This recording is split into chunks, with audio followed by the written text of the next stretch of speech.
The yen is plunging, Wall Street's on edge, and Trump's furious. Because this isn't just Japan pushing back, it's Asia drawing a line. And the question echoing through every Pacific capital is simple. Has America finally lost its grip on its closest allies? According to a Reuters report on October 1st, 2025, Japan's lead negotiator, Ryo Akazawa, publicly rejected claims that Washington would have full control over Japan's $550 billion investment pledge. He emphasized that Tokyo would retain authority over which projects get funded through its own development bank. It wasn't just a procedural correction, it was a political rebuke. Within hours, markets caught on. The much-hyped Trump-Japan partnership framework might not even last a month. Trump had unveiled the deal that July on the White House lawn, surrounded by auto and energy executives. He declared it the largest trade accord ever, slashing tariffs on Japanese exports from 27.5% to 15%, and funneling hundreds of billions in Japanese capital into U.S. industries like shipbuilding, LNG, and semiconductors. Bloomberg quoted him boasting that America would take 90% of the profits. The ceremony looked like a victory lap. But behind the cameras, negotiators warned. The agreement was vague, non-binding, and dangerously one-sided. Inside Japan's ruling Liberal Democratic Party, backlash came fast. Then Prime Minister Shigeru Ishiba had signed the framework under months of U.S. tariff threats. By September, as the Financial Times reported, his approval ratings collapsed below 20%, with critics accusing him of surrendering Japan's fiscal sovereignty. When he resigned, many described his final act not as diplomacy, but submission. That's when Takaichi entered the scene, Japan's first female prime minister, sworn in on October 4, 2025, after winning party leadership on a promise to revisit, what she called unfair commitments. The Wall Street Journal called her "Rise a Conservative Reset," echoing her mentor, Shinzo Abe's worldview. Strong on defense, wary of Beijing, but fiercely protective of Japan's autonomy. In her first televised address, she declared, "Any deal that hurts Japan's national interests must be reviewed." Those words instantly chilled Washington's optimism. Commerce Secretary Howard Lutnick, the deal's chief architect, told reporters that the United States expected all partners to honor their commitments. Behind the scenes, though, Treasury officials feared Japan might redirect its funds through domestic channels. Reuters later confirmed Tokyo's plan to create a state-backed investment body within the Japan Bank for International Cooperation, a move that would keep oversight firmly in Japanese hands. Markets responded immediately. The yen ticked up on speculation that Japan would slow its dollar outflows, while shares of U.S. defense contractors, key beneficiaries of the deal, fell nearly 6%. The Financial Times described it as a quiet rebellion against Washington's economic pressure. And in Seoul, the same pattern was emerging. South Korea, too, had been pressured into a $350 billion framework in exchange for tariff relief. But after Japan's pushback, Seoul's national security advisor told Reuters, "We can't pay $350 billion in cash." Trump insisted otherwise, claiming payments were due up front.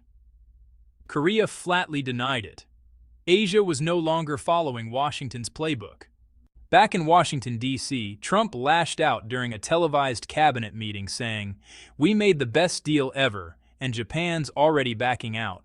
Still, his administration doubled down. Bloomberg reported that Lutnick ordered the Commerce Department to finalize the U.S. Investment Accelerator, a new agency deciding where allied funds would flow, from Alaskan energy hubs to Midwestern semiconductor plants. Foreign governments would get only a 45-day consultation window. No vote, just notice. For Tokyo, that was unacceptable.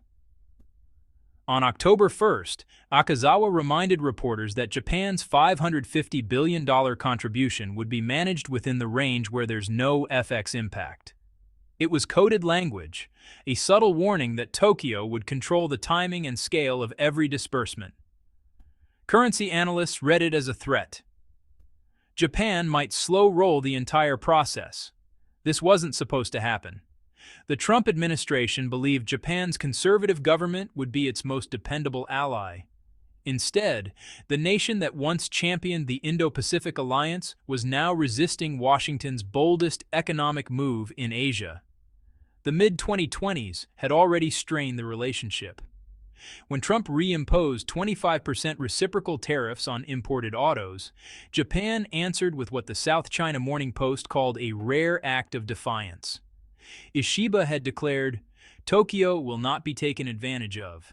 That defiance paved the way for today's standoff. Now, under Takaichi, resistance carries political weight. She leads a public wary of American pressure but equally cautious of Chinese dominance. Her solution, according to Nikki, is strategic balance, strengthening defense ties with the U.S. while demanding equality in trade. Her advisors argue Japan's post-war subordination to Washington must evolve into partnership, not obedience. Yet the stakes are immense. The White House says the Japan framework could create 700,000 U.S. jobs and revive industries gutted by globalization. American shipyards in Texas and Alabama are already counting on billions in contracts. Bloomberg quoted Lutnick saying the plan would reindustrialize America without spending taxpayer money. For Trump, it's proof his tariff strategy works. But in Tokyo, economists see danger. A leaked finance ministry paper obtained by the Asahi Shimbun warns that diverting such sums overseas could weaken domestic investment and heighten fiscal risks. With government debt exceeding 260% of GDP, even symbolic transfers could spook bond markets. Japan's business leaders are growing uneasy.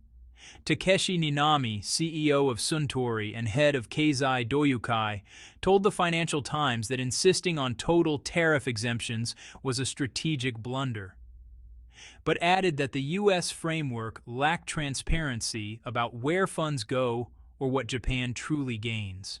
His frustration mirrors a wider sentiment. Tokyo agreed to headline numbers without securing governance details. Meanwhile, the deal's flagship project, the $44 billion Alaska LNG export terminal, remains frozen. Reuters reported in late September that Japan's major utilities are, pretty skeptical about the Alaska LNG project's viability, citing soaring costs and weak long-term demand. One industry executive admitted privately, "All Japan wants now is to stall and find a way out." Trump's advisors insist otherwise, arguing that Japan benefits indirectly through enhanced energy security and strategic alignment with Washington. Yet even American analysts are cautious. Christy Gavella, Japan chair at the Center for Strategic and International Studies, told Politico, "It's more official than before, but less formal than a real trade deal. In short, it's a political pact, not a legal one." By October, the cracks began to show. Japan abruptly canceled a trade delegation to Washington after discovering errors in U.S. tariff implementation documents. Akazawa demanded an amended executive order. The White House refused. According to the Associated Press, that single cancellation derailed what Trump had hoped would be a diplomatic victory tour. Across the Pacific, financial commentators began asking a deeper question: was Washington's hardline trade strategy alienating its allies faster than Beijing ever could? The Wall Street Journal noted that while China extends influence through loans, Trump was experimenting with its mirror image: power through tariff pressure. Inside Tokyo's cabinet, Takaichi's advisors debated their limited options: comply and face domestic outrage, renegotiate and risk tariffs, or delay indefinitely to test Washington's patience. Each path carried risk. Analysts at Nomura Securities suggested a middle course, stretching payments over a decade without breaching formal commitments. That approach, they said, would cool political tensions while keeping diplomatic channels open. Washington took notice. Lutnick warned delays would have consequences, hinting at a return of tariffs. But the credibility of that threat was, uncertain. Even U.S. manufacturers began to worry that another tariff cycle could disrupt fragile supply chains. The Financial Times quoted one executive saying, "We wanted investment, not a Cold War with our best customer." Meanwhile, Taiwan rejected Washington's proposal to relocate half its semiconductor production in exchange for tariff relief, and South Korea began drafting alternative supply chain agreements with the European Union. The region's mood was shifting from accommodation to autonomy. Back in Japan, public sentiment turned sharply against the framework. A Yomiuri Shimbun poll in early October found that 61% of voters believe the deal benefits the United States far more than Japan, while only 14% supported immediate implementation. Behind closed doors, Japan's central bank modeled possible currency impacts. According to officials cited by Reuters, even a partial capital outflow of $200 billion could weaken the yen by as much as 6%, complicating efforts to stabilize inflation. That analysis reinforced Takaichi's caution. She just couldn't afford currency turmoil while trying to rebuild public trust. Yet Washington insisted that pulling back would signal weakness to Beijing. Trump framed the impasse in moral terms, saying, "America stands for fairness. Anyone backing down stands with China." But in Tokyo, fairness meant something different: protecting sovereignty and refusing to outsource judgment, even to an ally. By early October, the negotiations had become pure theater. Both sides claimed progress while privately preparing for collapse. The Wall Street Journal reported that Trump's team was exploring unilateral tariff hikes if Japan delayed further. Tokyo, in turn, began drafting retaliatory duties on American agricultural imports. The age of managed trade was giving way to open brinkmanship. At this point, the dispute had outgrown economics. For the United States, the framework represented a doctrine that allies must contribute capital to sustain American strength. For Japan, it revived a deeper fear that its prosperity could once again be leveraged by the politics of another nation. Observers at the IMF warned that if Japan withdrew completely, global capital might shift toward Chinese-led institutions like the Asian Infrastructure Investment Bank. The symbolism would be historic: a U.S. ally choosing regional independence over trans-Pacific subordination. As of this week, Reuters reports that Tokyo still hasn't signed the final transfer authorization. Akazawa maintains that talks continue in a cooperative spirit, but privately, officials concede they expect tariffs to return. And that reopens a larger question. If America's closest Asian partner resists, what signal does that send to others navigating Washington's demands? Every capital is watching, from Seoul to Singapore to Jakarta, weighing whether Japan's defiance will provoke punishment or earn respect. Because beneath the billions and the tariffs lies something older than trade itself: the struggle over who truly leads in the Pacific century. Will Japan yield under pressure?